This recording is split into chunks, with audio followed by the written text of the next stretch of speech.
మీ car EMI కట్టలేకపోతున్నారా? మీ car EMI మేము కడతాం. ఈ నెంబర్కి కాల్ చేయండి. నమస్తే కళ్యాణ్ గారు. నమస్తే జయ గారు. కళ్యాణ్ గారు, జాన్వి అనే ఒక అమ్మాయి మనకి మెయిల్ చేసిందండి. మీ సలహా కావాలని చెప్పేసి మెయిల్ చేసింది. So Right. కాల్ చేసేస్తానండి. Sure.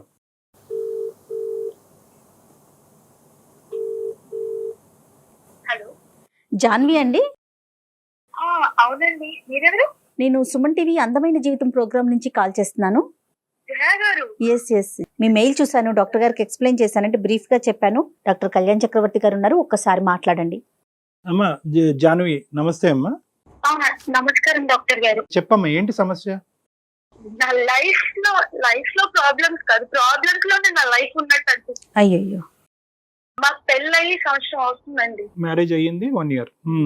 1 year అవుతుంది. కానీ ఇప్పటి వరకు మా ఇద్దరి మధ్య కొంచెం అంటే కొంచెం ప్రేమ కూడా లేదు.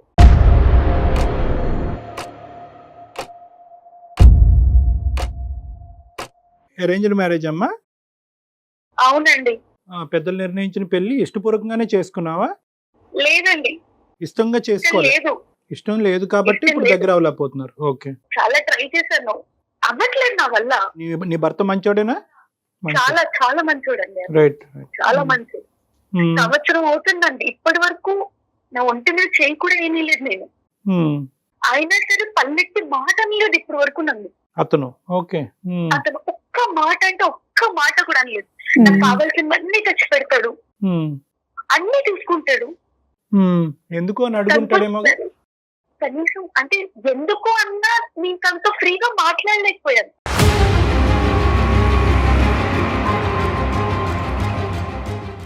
దీనికి మరి ఏంటమ్మా కారణం ఏంటి జాన్వి? నేనే అండి ప్రాబ్లం, నేనే మీరే ప్రాబ్లమా? నేనే ప్రాబ్లం.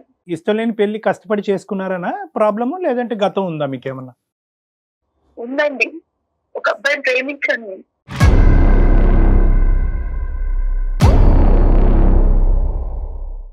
ఏదో ఊరికి ప్రేమించింది కాదు, నిజంగానే నా మనస్ఫూర్తిగా నా జీవితం మొత్తం తనతోనే అన్నట్టు ప్రేమించాను.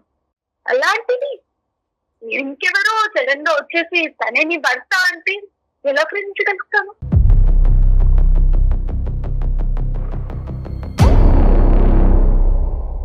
ఎంతకాలం బట్టి ఆ ప్రేమ అమ్మా? ఎంతకాలం బట్టి మీరిద్దరు ప్రేమించుకున్నారు? 3 ఏళ్ళు. 3 years. 3 ఏళ్ళు ప్రేమించుకున్నామని. అవునండి. 3 years ప్రేమించుకున్న తర్వాత ఆ అబ్బాయి ఎందుకు నీ జీవితంలోకి రాలేదు? ఈ అబ్బాయి ఎందుకు వచ్చాడు? నేను డిగ్రీలో ఉన్నప్పుడు ప్రేమించుకున్నాం. మా ఇంట్లో చేద్దాం అనుకున్నాం. మాది చాలా ఆర్థోడాక్స్ ఫ్యామిలీ అండి, చాలా ఆర్థోడాక్స్ ఫ్యామిలీ. మా నాన్నగారు పెళ్లి విషయంలో చాలా స్ట్రిక్ట్. మా నాన్నగారు చెప్పిన మాటే విన్నాను, మా నాన్నగారు ఏదంటే అదే అనుకున్నాను. డిగ్రీకి ముందే ఒక సంబంధం వస్తే ఆ సంబంధాన్ని కూడా చదువు అయ్యే వరకు చేసుకోనని చెప్పి పోస్ట్ పోన్ చేశాను. కానీ తనకి జాబ్ లేదు, తనకి జాబ్ లేదు, ఫ్యామిలీ బ్యాక్గ్రౌండ్ లేదు. మేము అబౌవ్ మిడిల్ క్లాస్, తను నార్మల్ ఒక మిడిల్ క్లాస్ కన్నా కొంచెం తక్కువే. అలాంటిది ఆ పరిస్థితిలో మా పేరెంట్స్ కి చెప్పినా ఒప్పుకోరు కదా, ఇంకొన్ని రోజులు టైం తీసుకుని చెప్దాము అని అనుకున్నాం. ఓకే. నాకు ఇప్పటికీ ఆ డేట్ కూడా గుర్తుందండి, 2022 14th. వ్యాలంటైన్స్ డే ఏ సంవత్సరం అది? 2022 అండి. లవ్వర్స్ అంటే ఇంకా కలుసుకుంటాం కదండి వ్యాలంటైన్స్ డే కోసం. రైట్. అలాగే పార్క్ లో కలుసుకున్నాము, గిఫ్ట్స్ ఇచ్చుకున్నాము, అంతా బాగానే ఉంది అప్పటి వరకు. ఇంతలోపు 10-15 మంది ఎవరో కూడా తెలీదు మా వైపు వస్తున్నారు కూడా అర్థమయ్యేలోపు మా దగ్గరకు వచ్చేసారు. వచ్చి దబాయిపు మాట్లాడుతున్నారు, లవర్సా మీరు అంటే నిజంగానే మేము లవర్స్ కదా అని భయం లేకుండానే లవర్స్ అని. వెంటనే దండలు తీసేశారు, పెళ్లి చేసుకోమన్నారు.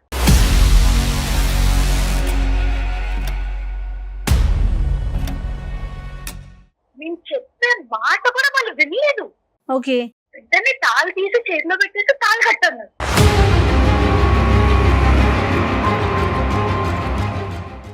ఒకవైపు వీడియోలు తీస్తున్నారు, ఇంకోవైపు దండలు మార్చుకోమంటున్నారు, ఇంకోవైపు తాళి కట్టమన్నారు. ఏం జరుగుతుందో అర్థం కాలేదు. బెదిరింపు. ఇప్పుడు కట్టు, ప్రేమించుకోవట్లేదు, నిజంగా ప్రేమించుకోవట్లేదు అంటే ప్రేమించుకుంటున్నాం కానీ మాకు కూడా టైం కావాలి కదా. మేము ఇంట్లో వాళ్ళకి చెప్పి అర్థమయ్యి అందరి సమక్షంలో పెళ్లి చేసుకుందాం అనుకున్నాం. మీరెప్పుడు పెళ్లి చేసుకోవాలన్నది మీ సొంత నిర్ణయం అమ్మా. వేరే వాళ్ళు ఎవరు నిర్ణయిస్తారు దాంట్లో? అది పిచ్చితనం, దౌర్జన్యం. ఒక ఆడపిల్లని నాకుండగా భయం, పెళ్లి చేసుకోవడానికి కాదు, ఇష్టపడ్డానికి కదని కాదండి. కానీ మా అమ్మ వాళ్ళ సమక్షంలో కదా నా పెళ్లి జరగాల్సింది. కొన్ని రోజులు టైం తీసుకుందాం అనుకున్నాం. ఈ లోపే తాళి కట్టించేశారు, దండలు మార్చేశారు, తాళి కట్టించేశారు. కట్టించేశారండి. ఎవరు లేరమ్మా అక్కడ? సెక్యూరిటీ గానీ వేరే మనుషులు గట్టిగా అరిచిస్తే కనుక హెల్ప్ చేసే వాళ్ళు ఎవరు లేరా? ఎవరు ముందుకు రాలేదు, అందరు అక్కడే ఉన్నారు, ఎవ్వరు ముందుకు రాలేదు.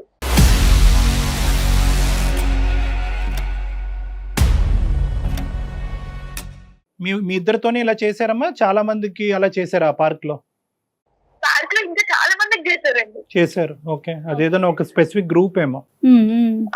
అయిపోయింది, వీడియోలు తీశారు, మా పేరెంట్స్ నెంబర్లు తీసుకున్నారు. పేరెంట్స్ నెంబర్స్ తీసుకుని మాట్లాడారు. ఇది జరిగిందని మార్చలేం కదా అన్నట్టు, మరి ఇట్లా దండలేసుకుని ఇంటికి వెళ్తే ఎట్లా రియాక్ట్ అవుతారు అని చెప్పేసి దండలు తీసి తాళి లోపల దాచిపెట్టి వెళ్ళానండి ఇంటికి. ఇంటికి వెళ్తే మొత్తం అంతా మామూలుగానే ఉండింది ఇంట్లో. రియాక్షన్ ఏం లేదా? ఏం లేదు. మా అమ్మ కాళ్ళు చేతులు కడుక్కురా, అన్నం పెడతాను అని అంటుంది. మా నాన్న కాలేజ్ ఎలా జరిగిందని అడుగుతున్నాడు. మొత్తం అంతా మామూలుగానే ఉంది. అయితే నీ మీదన్నా కోప్పడాలి, లేదంటే ఎవరమ్మా అంత దౌర్జన్యానికి ఒడిగట్టారని చెప్పి వాళ్ళ మీదన్నా కోప్పడాలి. అవునండి, సడన్ గా 10 రోజుల తర్వాత ఎల్లుండి నీ పెళ్లి అన్నారు.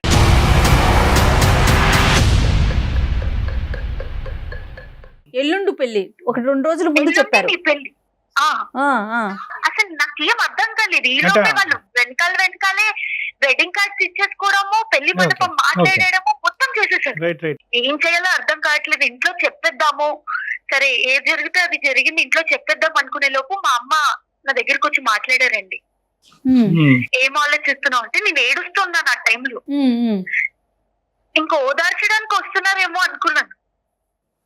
మా అమ్మ ఏం చేయలేదు, బెల్ల ఉన్న తాళి బయటకు తీసేసింది. అది బయటకి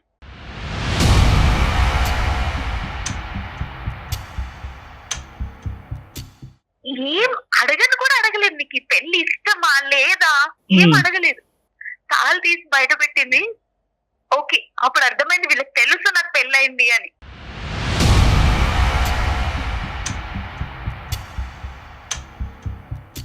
నేను ఏం మాట్లాడే గ్యాప్ కూడా ఇవ్వకుండా శారీ తీసుకుని ఫ్యాన్ కి హ్యాంగ్ చేసుకుందామని ట్రై చేసింది మా అమ్మ.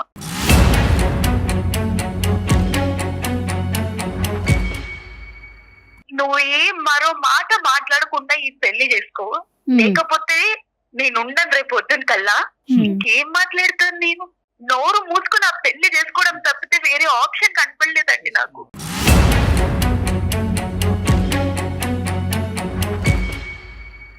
జాన్వి, మరి ఈ విషయం అతనికి కన్వే చేయడానికి నీకు అసలు అవకాశం దొరికిందా? ఆలోచన వచ్చిందా కనీసం అతనికి చెప్పాలి అని?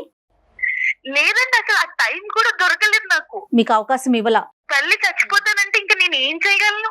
మరి ఈ సంవత్సరంలో ఏం చేసావు? అప్పుడైనా అంటే పెళ్లి అయిపోయినాకైనా నువ్వు మాట్లాడావా అతనితో?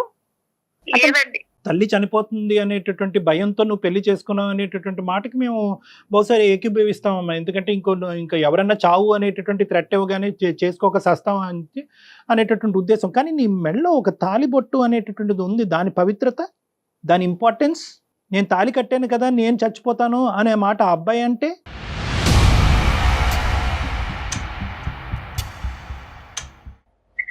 Right. I know this is a very సందిగ్ధ పరిస్థితి. ఐ నో ఇది చాలా కన్ఫ్యూజ్డ్ అండ్ కాన్ఫ్లిక్టింగ్ సిచ్యువేషన్. కానీ ఫోన్ చేయటానికి నాకు వీలు పడలేదు అండి అంటే కనుక కన్ఫెస్కేట్ చేశారమ్మా నీ ఫోన్స్ని? ఒక ఫోన్ సంపాదించి ఆ అబ్బాయికి మినిమం చెప్పడం అనేటటువంటిది నీ బాధ్యత కాదా? పెళ్లి చేసుకున్న తర్వాత ఈ అబ్బాయి ఎవరైతే ఉన్నారో ఆ అబ్బాయికి ముందుగా కానీ లేదంటే పెళ్లి తర్వాత కానీ, అసలు వాస్తవానికి ముందే చెప్పాలి. నేను నీ స్థానంలో ఉంటే కనుక నేను ముందే చెప్తాను, ఏమయ్యా మా అమ్మ ఇలా చనిపోతాను అంటుందనే ఉద్దేశంతో నేను పెళ్లి చేసుకుంటున్నాను ఈరోజు, కానీ నా మనసులో వేరే అబ్బాయికి స్థానం ఉంది. పెళ్ళి అయిన తర్వాత చెప్పావా? పెళ్ళి అయిన తర్వాత ఎంతకాలం చెప్పావు నీ మనసులో వేరే అబ్బాయి ఉన్నాడని? ఈ 3 ప్రశ్నలకి నాకు సమాధానం కావాలమ్మా. లేదండి, చెప్పలేదు నేను. No no no, all no. 3టికి నో. నో. పెళ్లి తర్వాత ఆ పొజిషన్ లో ఉండి మళ్ళీ తినకి కాల్ చేయడం తప్పనిపించింది. చరణ్కి కాల్ చేయటం తప్పనిపించింది. మరి పెళ్ళైన సంవత్సరం దగ్గర నుంచి అతనితో అంటి ముట్టనట్టుగా ఉండటం, అతన్ని ఇబ్బంది పెట్టడం తప్పనిపించట్లేదమ్మా? ఇప్పుడు అమ్మ చనిపోతాది అనేటటువంటి ఆలోచనతో అమ్మను కాపాడేటటువంటి ప్రయత్నంలో నీ చేసేటటువంటి పనిని ఎన్ని విధాలుగా సమర్థించినా ఈరోజు అందరూ చచ్చిపోయే పరిస్థితికి తీసుకొచ్చావు నువ్వు ఈరోజు. ఇప్పుడు అసలు మాకెందుకు మెయిల్ చేశారు? నేను ఎప్పుడు తనతో మాట్లాడకపోయినా తను ఏం అనేవారు కాదు. ఒక 1 వీక్ బ్యాక్ తన ర్యాక్ లో తన డైరీ దొరికిందండి నాకు. నేనంటే తనకి ఎంత ఇష్టమో రాసుకుని ఉన్నారు. ఓకే, చాలా బాధ అనిపించింది అప్పుడు. అంత మంచి మనిషిని నేను ఇన్ని రోజులు ఇంత బాధ పెడుతున్నాను అని.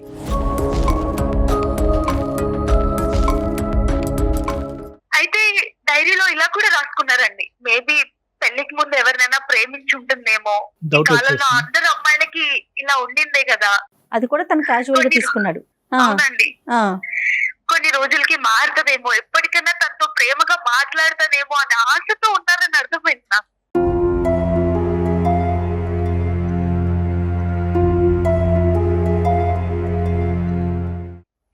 ఇప్పటికీ నా మనసు నిన్న చరణే ఉన్నాడు.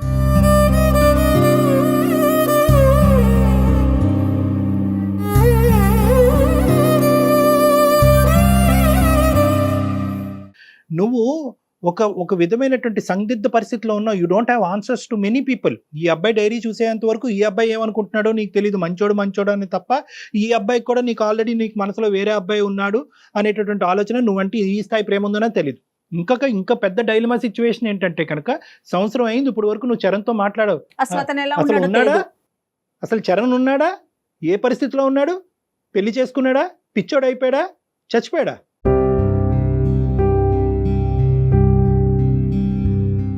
You are selfish in protecting your own rights.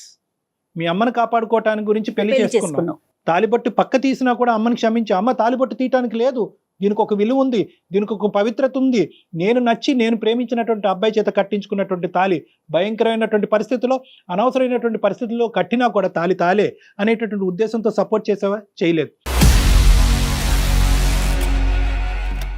పోనీ పెళ్లి చేసుకునే అబ్బాయికి ముందు చెప్పావా?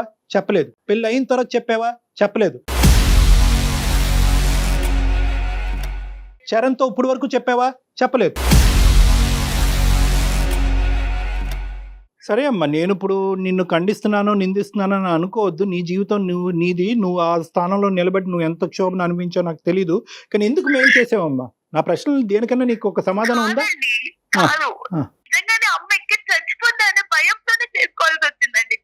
తల్లి, అమ్మ, ప్రేమ కంటే అమ్మ ప్రాణం ముఖ్యం అనిపించింది జానవి బంగారం, at the end of the day నీ ప్రేమని ఎక్కడ వ్యక్తపరిచావు? నీ ప్రేమలో ఉన్న స్ట్రెంగ్త్ మీ తల్లికి ఎక్కడ చెప్పావు? నువ్వు చచ్చిపోవటం ఏంటమ్మా? నేను ప్రేమించినటువంటి వాడిని చేసుకోకపోతే నేను సమాధి అయిపోతానమ్మా, ఇద్దరు కలిపి చనిపోదామా? చచ్చిపోవటమేనా దీనికి మార్గం? నేను ఈ అబ్బాయిని ఇందుకు నమ్మా, ఈ అబ్బాయిని ఇంతకు ప్రేమించా, జీవితంలో ఒకే మనిషి కావాలి అనుకున్నాను, కానీ వాడు సెటిల్ అయ్యాక మీరు యాక్సెప్ట్ చేస్తారనే ఉద్దేశంతో వెయిటింగ్ గేమ్ ఆడారు. మాట్లాడే అవకాశం కూడా ఇవ్వలేదండి. సరే సరే, ఓకే. మాట్లాడే అవకాశం ఇవ్వలేదు.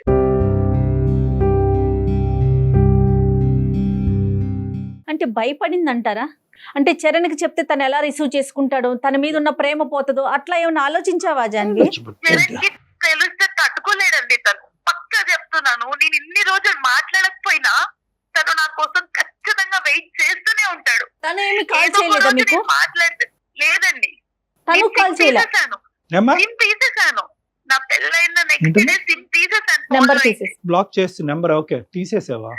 సిమ్ తీసేసాను. చాలా స్టెప్స్ తీసుకున్నావు నువ్వు. ఎనీవే, ఇప్పుడు ఏంటమ్మా? Why did you call us? ఎందుకు మాకు ఈమెయిల్ ఎందుకు పంపించారు మీరు? లేదండి, నా హస్బెండ్ డైరీ చూసాక నాకు గిల్ట్ వచ్చేసింది. Guilt feel.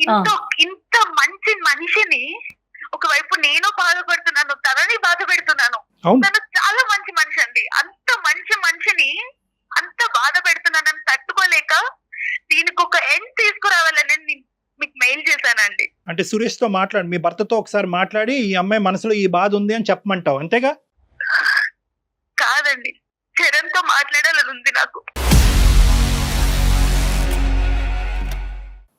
చరణ్ తో మాట్లాడితే అంటే మీరు ఏం ఎక్స్ప్రెస్ చేయాలనుకుంటున్నారు చరణ్ తో? తనతో కలవాలని ఉందండి, తన దగ్గరికి వెళ్ళిపోవాలని ఉంది.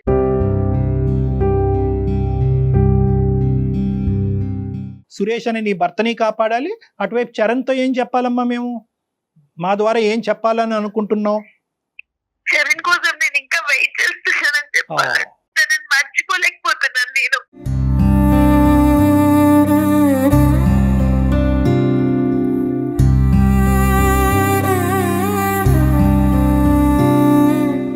మరి ఎట్లాగమ్మా చరణ్ నెంబరు నీకు గుర్తు నాకు నెంబర్ గుర్తుందండి, నెంబర్ గుర్తుంది. రైట్, ఒకసారి మరి కాల్ కనెక్ట్ చేస్తావా? తప్పకుండా. అసలు అబ్బాయి ఉన్నాడా, ఏం చేస్తున్నాడు, పెళ్లి చేసుకున్నాడా అసలు? The person you are speaking with has put your call on hold. Please stay on the line. మీ ఎవరండి? హలో హలో గాంధీ,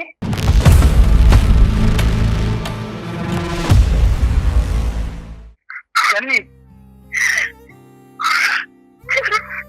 ఎలా ఉన్నావు జన్వి? ఏడవకు జన్వి, ఏడవకు జన్వి. హలో జన్వి, ఏడవకు జన్వి.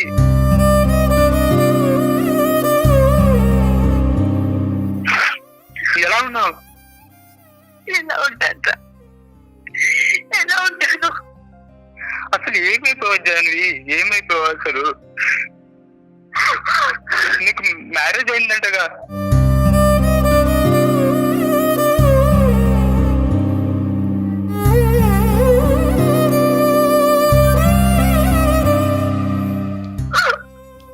హలో జాన్వి, ఏడవకు జాన్వి. హలో ఎలా ఉన్నావురా? ఎలా ఉన్నావు? అసలు నీ కోసం ఎన్ని రోజుల నుంచి వెయిట్ చేస్తున్నాను తెలుసా? నువ్వు లేదు అన్న మరుక్షణమే నేను ఎంత నరకం అనిపించానంటే అంత నరకం అనిపించాను.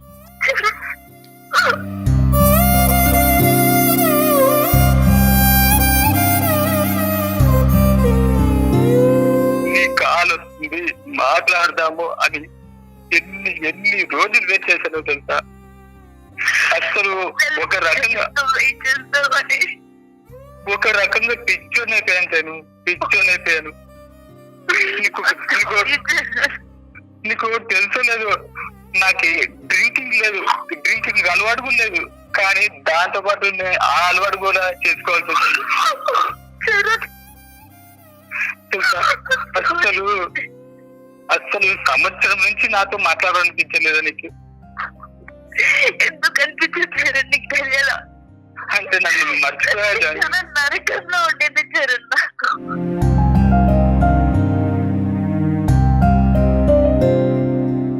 ఇప్పుడు కూడా నువ్వు ఎప్పుడో నా లైఫ్ లో ఒకసారి వస్తావని ఇంకా నేను వెయిట్ చేస్తూనే ఉన్నాను నీకోసం. నాకు తెలుసు చరణ్, నాకు తెలుసు.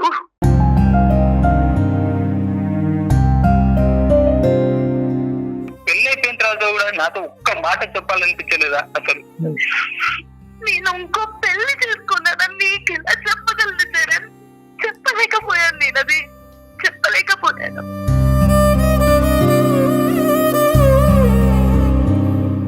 నేను క్షమించు చరణ్, నిజంగా I'm really sorry, I'm really sorry. నువ్వు నా కోసం వెయిట్ చేస్తావని నాకు తెలుసు.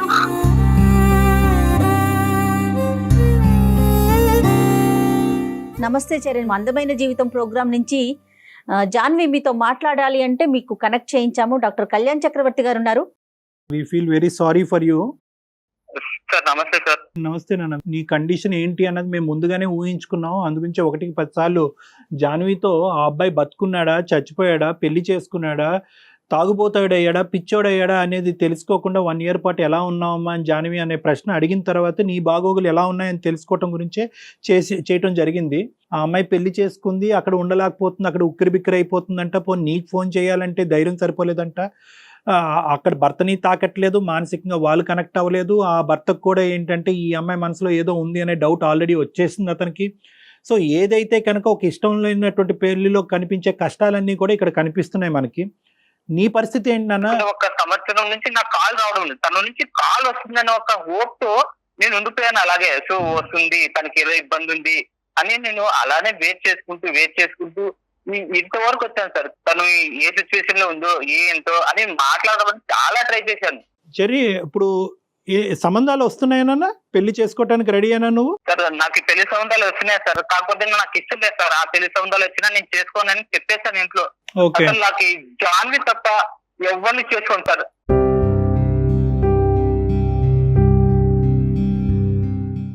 జాన్వి, ఏంటమ్మా, ఏం చెప్దాం అనుకున్నావు? కాల్ చేయండి సంవత్సరం బట్టి వెయిట్ చేస్తున్నాను అన్నావు కదా. కాలు కలిసింది, మనిషి మాట్లాడాడు, పరిస్థితి అర్థమైంది. ఏంటి నీ ఉద్దేశం? నేను వెళ్ళిపోతానండి చరణ్ దగ్గరికి.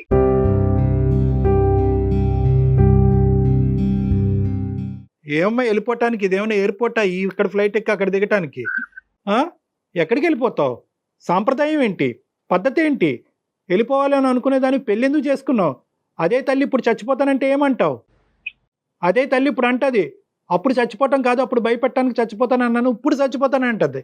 ఒక్కసారి నువ్వు చచ్చిపోతావని బెదిరించి ఆ పెళ్లి చేసింది మా అమ్మ. ఇప్పటి వరకు సంతోషంగా ఉన్నానా? లేదు కదా. నువ్వు లేవు. ఇప్పుడు సురేష్ ఏమంటాడో? ఇప్పుడు నువ్వు బయటకు వచ్చేస్తాను అంటే కనుక ఇదేదో ఎంట్రీ ఎగ్జిట్ ఒకే చాటు ఉన్నట్టుగా మాట్లాడుతున్నావు. ఇందులో సామాజిక పరమైన అంశాలు ఉంటాయి, కుటుంబ పరమైనటువంటి అంశాలు ఉంటాయి, లీగల్ అంశాలు ఉంటాయి, చట్టరీత్యా అంశాలు ఉంటాయి. ఇక్కడ చాలా కీలకమైనటువంటి జంక్చర్లో ఉన్నారు మీరు నిజంగా చెప్పాలి అంటే కనుక మీ పిల్లతనం పోలేదు ఇద్దరిలో కూడా. సురేష్కి ఎవరు చెప్తారు, ఏమని చెప్తావు, ఎలా సురేష్కి అర్థమయ్యేటట్టు చెప్తావు అనేది కూడా ఇక్కడ ఇంపార్టెంట్. నువ్వు చెప్పగలవా? మమ్మల్ని చెప్పమంటావా? నేను చెప్పలేనండి. మా తల్లిదండ్రులకైతే నేను చెప్తాను, మీరు చేసిన పెళ్లితో నేను సంతోషంగా లేను. ఈ వల్ల ఈ సంవత్సరం నేను చాలా బాధపడ్డాను. ఓకే. నేను ఒకరిని ప్రేమిస్తున్నాను, నేను వాడితోనే ఉండాలనుకుంటున్నాను, వాడు నా కోసం పిచ్చోడైపోతున్నాడు. నేను చెప్తాను. మరి సురేష్ కమ్మా? డాక్టర్ గారు, మీ చేతులెత్తి దండం పెడుతున్నాను, నేను మీ దగ్గరికి తీసుకొస్తాను. మీరే చెప్పాలి ప్లీజ్. నీ తల్లిదండ్రులకైతే నేను చెప్పుకుంటానండి. ఇంతకుముందు మనసు విప్పు వాళ్ళకి చెప్పుకోలేను కాబట్టి ఈ రోజు బాధ్యత బరువు నా నెత్తి మీద పడింది కాబట్టి నేను చేసినటువంటి తప్పు నేను సరిదిద్దుకోవాలి కాబట్టి నా తల్లిదండ్రులు నేను చెప్తాను. ఎందుకంటే మీ తల్లిదండ్రులకి నువ్వు చెప్పుకునే ర్యాపో, ఆ ఇండిపెండెన్స్, ఆ ఫ్రీడమ్ నీకు ఉంది కాబట్టి, ఆల్రెడీ ఈ అంశం వాళ్ళకి తెలుసు కాబట్టి నీ జాబ్ చాలా ఈజీ. అన్యం పుణ్యం ఎరగినటువంటి సురేష్ జీవితం నాశనం చేయడానికి మూలకారకులు ఎవరన్నా ఉన్నారంటే అది నువ్వే. ఈ మాట అంటానికి నేను అస్సలు సంకోచించను, అస్సలు బాధపడను. ఎందుకు ఆ అబ్బాయి ఏం తప్పు చేశాడని చెప్పి నిన్ను గుడ్డిగా పెళ్లి చేసుకున్నాడు, నువ్వే జీవితం అన్నట్టుగా డైరీలో రాసుకున్నాడు. నువ్వు అతన్ని తాకకపోయినా, మానసికంగా కలగకపోయినా కూడా నిన్ను ప్రేమిస్తూనే ఉంటానని అంటున్నాడు. కానీ నేను ఎంతో ఉన్నా సురేష్ తో అయితే హ్యాపీగా ఉండలేను. సురేష్ కూడా తనతో ఉంటే హ్యాపీగా ఉండలేవు, కాదనట్లేదు. కానీ ఈ రోజు సురేష్ ఉద్దేశం ఏంటి అనేది తెలుసుకోకుండా నేను హ్యాపీగా ఉండలేను కాబట్టి నేను సురేష్ జీవితం నుంచి బయటకు వెళ్ళిపోయి చెర్రీ జీవితంలోకి వెళ్ళిపోతాను, చరణ్ జీవితంలోకి వెళ్ళిపోతానంటే అది కరెక్ట్ గా. సురేష్ కూడా హ్యాపీగా ఉండలేడు అని నువ్వు అంటున్నావు. అది అతని నోటి ద్వారా మేము వినాలి. ఈ విధంగా బయటకు వస్తే కనుక సమాజం ఒక చేతకాని మగాళ్ళ చూస్తుందేమో అతని సమాజానికి కూడా సమాధానం చెప్పుకోవాలి. సో ఈ అంశాలన్నీ ఉన్నాయి కాబట్టి కేవలం సురేష్ హ్యాపీగా లేడు కాబట్టి సురేష్కి ఒక కొత్త జీవితాన్ని ఇవ్వడానికి నేను సురేష్ జీవితం నుంచి బయటకు వెళ్ళిపోతున్నాననే మాట నేను ఏకీభవించిన సురేష్ నోటు వెంట అసలు యాక్చువల్గా అతని ఉద్దేశం ఏంటి అన్నది నా క్లినిక్ లో నేను వినాలి. సో జాన్వి ఒక పని చేయండి, ఎస్ అపాయింట్మెంట్ తీసుకొని డాక్టర్ గారు టైం ఒకసారి తీసుకొని సురేష్ మీరు ఒకసారి రండి, అతను ఏం మాట్లాడతాడో చూద్దాం, దాన్ని బట్టి నెక్స్ట్ స్టెప్ వెదురు కానీ. రైట్? ఓకే చరణ్ ఇద్దరికి వార్నింగ్ అంటారు, సలహా అంటారు, సూచన అంటారు. అప్పటి వరకు ఇది మొత్తం తేలేంత వరకు ఎక్కడైతే కనుక ఇప్పటి వరకు ఒక నియమ నిబద్ధతలతో ఉన్నారో అక్కడే నిలబడి ఉండండి. మళ్ళీ క్లోజ్ అయిపోకండి. ఇది ఇంకా స్టోరీ కంక్లూజన్కి రాలేదు. వాస్తవానికి ఈ స్టోరీ ఇప్పటికీ కూడా 20% కూడా ముందుకెళ్ళలేదు అనేది నా నమ్మకం. అప్పటి వరకు ఎవరి స్థానంలో వాళ్ళు నిలబడండి. ఏవైతే ఎథిక్స్ ఇప్పటి వరకు ఫాలో అవుతున్నారో అదే ఎథిక్స్ ఫాలో అవ్వండి. మళ్ళీ మీ ప్రేమాయణం అనేది మళ్ళీ మొదలు పెట్టకండి. మేము చెప్పిన తర్వాత నెక్స్ట్ స్టెప్ ఏంటి అన్నది ఆలోచించండి. ఈ కుటుంబ సభ్యులతో కూడా మాట్లాడాక అప్పుడు మీ నిర్ణయాలకి వెళ్ళొచ్చు. రైట్? ఓకే చరణ్, జాన్వి ఓకేనమ్మా? ఓకే, గుడ్ లక్ అమ్మా.